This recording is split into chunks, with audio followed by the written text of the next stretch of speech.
All right, welcome to The Explainer. Today we are digging into a truly fascinating legal and, theological argument that basically puts the whole idea of divine justice on trial. And it uses God's own laws as the evidence. So here's our roadmap for today. First, we're going to unpack the central conflict, this huge tension at the heart of creation. Then, we'll get our terms straight, a little legal housekeeping, you could say. After that, we dive into the evidence, straight from ancient law. Then we'll look at the core argument about God's role in all of this. And finally, we get to the author's really stunning conclusion to this cosmic case. Okay, let's start with the accusation itself. It's this puzzle, this deep judicial tension that gets set up right at the very beginning of the whole biblical story. So where does all this come from? Well, it stems from a pretty shocking claim by the Apostle Paul. He says that God himself, as a deliberate, sovereign act, subjected the entire creation to futility and corruption. Now get this. This wasn't some accident, and it wasn't creation's choice. Paul says it was God's direct action in response to one man's sin. And this is where it gets really interesting, because it sets up this immediate legal paradox. You've got God's action on one hand, making all of us mortal because of what Adam did. But that seems to fly directly in the face of his own stated law, which is crystal clear: a son will not be punished for his father's sin. And boom, that right there is the foundation of the entire case. Now, the author of our source material here doesn't call this a mistake or, hypocrisy. Nope, it's framed as a deliberate, temporary injustice. The best way to think about it is like a dissonant chord in a symphony. It's jarring, it creates this tension, and it makes you just ache for that moment when it all resolves into a beautiful, perfect harmony. And that, right there, is the setup for the entire drama of history. Okay, so before we can really proceed with this case, we have to do what any good lawyer would do. We have to define our terms, because in this legal framework, the precise meaning of the words is everything. Let's see how the source material breaks it down. First up, sin. Now, in its original Hebrew, sin isn't just about, being bad. The word literally means to miss the mark, like an archer who shoots an arrow and doesn't hit the target. And the implication here is huge. If everything that happens is part of God's ultimate goal, then God, by definition, cannot sin, because he can never fail to hit his own target. He can't miss his own mark. And it's kind of the same deal with the word evil. In Hebrew, this word can simply mean calamity or disaster. It's not always a moral judgment. It can be anything that's bad from our human point of view, like an earthquake or a flood. Things that, in the text, are sometimes presented as God's judgments. And you don't even have to dig for this concept. It's stated outright. You've got passages in the Bible where God literally takes credit for creating calamity or evil in this specific sense. Within this framework, it's presented not as a moral failing, but as an act of pure sovereignty.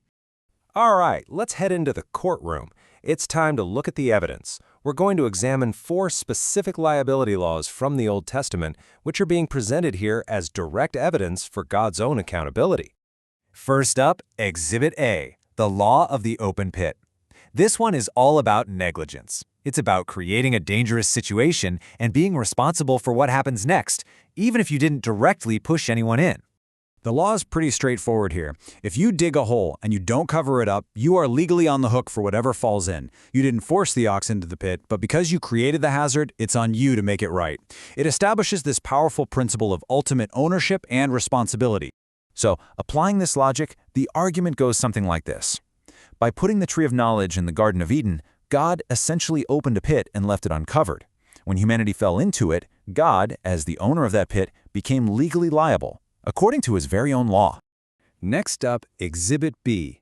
This one deals with an owner's responsibility for their property, or in this case, for their creatures. It really begs the question, when a created being causes damage, who's ultimately responsible? It's simple, right? It's your animal, so it's your liability. This principle then gets scaled up. If God is the ultimate owner of all creation, and that includes the serpent in the garden, then he bears the ultimate responsibility for the damage that creature caused. Our third piece of evidence, Exhibit C, is about being proactive. It's about safety measures and preventing harm that you can see coming. It's really about what an owner should have done to begin with. Back then, you had to build a railing around your flat roof to prevent people from falling off. If you didn't and someone fell, you were liable. So the author argues that by not creating a railing, something that would have prevented humanity's fall, God took on a similar kind of liability for an outcome that was totally foreseeable. And now for our final piece of evidence, Exhibit D.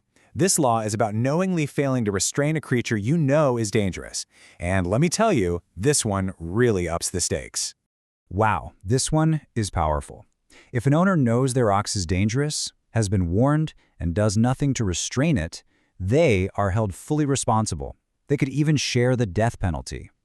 The argument here is that by knowing the tempter was a threat and not confining it, God, according to his own law, takes on the full liability for the goring of humanity that followed. Okay, the evidence is on the table. It looks pretty damning, right? So how do you possibly reconcile this idea of a totally sovereign God with a God who seems, well, legally on the hook? The defense presented here hinges on this crucial distinction between two different types of divine will.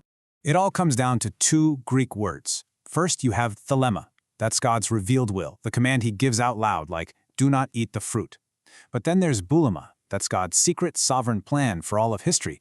Think of it like a parent telling a kid, don't touch the stove. The thelema, the command, is don't touch. But the parent's boulema, their deeper plan, might be for the child to learn a valuable lesson about danger and trust. So in this view, when Adam ate the fruit, he violated God's thelema, but in a crazy paradox, he was actually moving forward God's boulema, this grander plan that always included the fall, the liability, and yes, the redemption. And that brings us to the final act, the verdict. How in the world does this incredible judicial tension finally get resolved? Well, the answer, according to the source, is just a masterstroke of divine justice that plays out across the entire timeline of history. The resolution is just breathtaking in its scope. At the dawn of history, God deliberately takes on this liability, creating that dissonant chord. Then, at the cross, the absolute pivot point of history, God, the one who is liable, steps in and pays the full price himself. The debt is paid, not by the one who messed up, but by the one who owned the pit, the animal, and the roof. And this act doesn't just resolve the tension, it overcompensates, promising a final harmony that's going to be far, far greater than the original state of innocence ever was. So in the end, this whole framework does way more than just solve some old theological puzzle. It paints a picture of a God who is so committed to justice that he holds himself accountable to his own rules. It reframes all the suffering and evil in the world, not as some cosmic accident, but as that temporary, dissonant chord in a grand story that finally resolves into something beautiful. Which leaves us with a pretty big question to chew on. If that's true, what does it mean for justice, for responsibility, and for purpose in our own lives?